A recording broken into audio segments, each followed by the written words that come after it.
First at 6, longtime nurse fighting for her life after deputies say she was brutally attacked while working at Palms West Hospital in Loxahatchee. Investigators say Stephen Scantlebury had been acting paranoid for days. Witnesses say he stood over the nurse yesterday afternoon, hitting her repeatedly in the face with his fist. Police say he broke nearly every bone in her face and that the nurse may lose the use of both of her eyes. He then ran out of the hospital and eventually onto Southern Boulevard, where he was arrested. I'm Tiffany Kenny.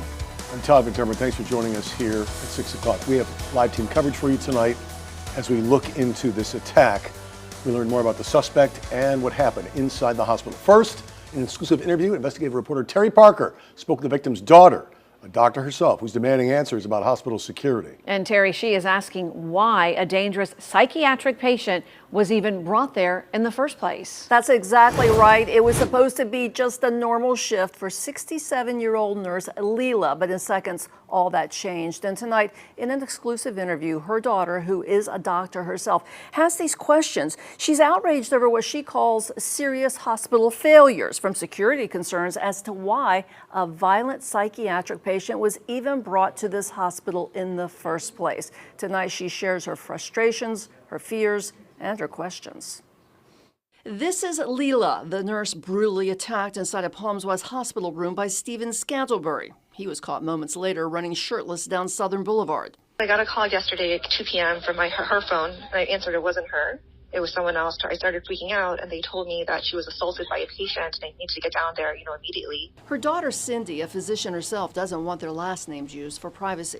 She tells me she rushed frantically from Melbourne to her mother's bedside in the ICU at St. Mary's Medical Center to find out it was worse than she thought. She has multiple fractures of the orbit, subarachnoid, subdural bleeding in the brain, clavicle fracture, swollen eyes, bruises in both eyes, bruises in the face.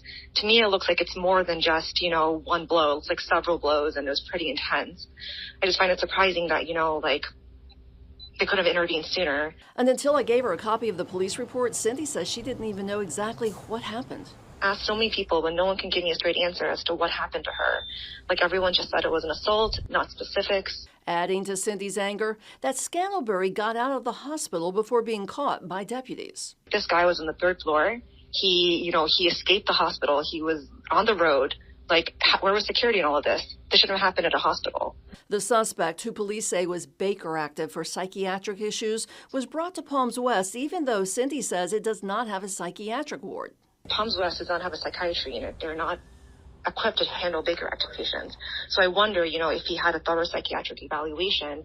HCA Florida confirms Palms West Hospital is not a Baker Act receiving facility, but says if a patient comes to the hospital for a medical condition and starts to exhibit signs or certain behaviors, a mental health assessment is performed to determine if the patient qualifies for a Baker Act designation.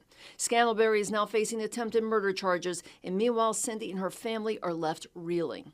I think I was in shock yesterday. I'm kind of sad now and angry, upset and very upset and sad, and just she's everything to me. She's my whole world.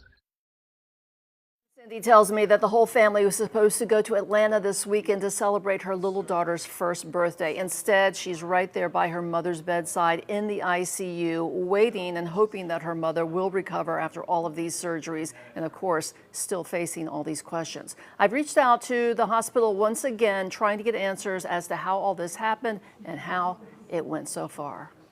Terry Parker, WPBF 25 News.